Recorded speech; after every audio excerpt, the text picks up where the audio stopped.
Gumikan sa sobrang traffic nga nasinati karong holiday season sa Cagayan de Oro City, temporary traffic scheme ipatuman sa Roads and Traffic Administration kun RTA.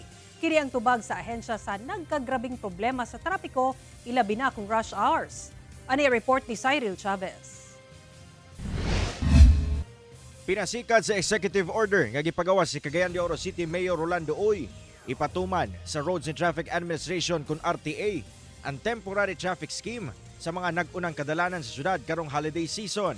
Magpatuman og no left turn sa tanang klaseng sakyanan sa mga dalan sama sa eastbound sa Luna Street, padulong Osmeña Street, gikan alas 9 hangtod alas 6 sa gabi. North Concourse gikan alas 3 sa hapon hangtod alas 7 sa gabi. Lunes hangtod Domingo, aduna sab ipatuman nga mga no parking zones labi na sa mga dalan nga huot ang dagan sa trapiko sama sa Captain V. Roa Street, padulong Luna Street ug CM Recto Avenue. Temporary no U-turn sab sa Osmeña Street, padulong CM Recto Gramonal Street. Magpatuman sab og truck ban sa CM Recto Avenue, padulong Don A. Velez Street ug Valenzuela Street. Gikan kini alas 6 sa buntag hangtod alas 10 sa gabi. Temporary bus o modern jeep no entry sab ang ipatuman sa pipila ka mga dalan sama sa CM Recto Avenue, labi na sa mga intermunicipal routes.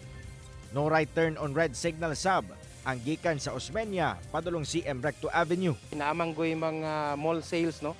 So usa sa nakita labi na sa side sa ato ang engineering nga aning mga orasa mubugat ang dagan sa trapiko di ay. So usa sa ato ang initiative nga nakita og estratehiya nga pambutangan nato og mga barriers uban sa traffic scheme, no?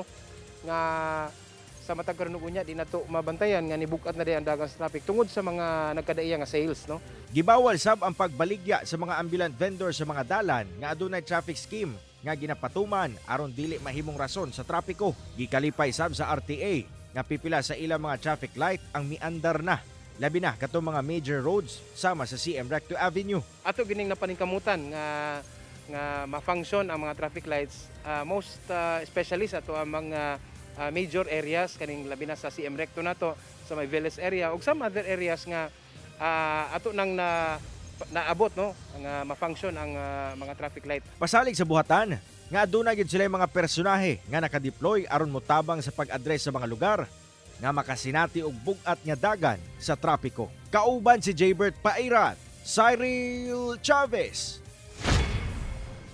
1 Mindanao.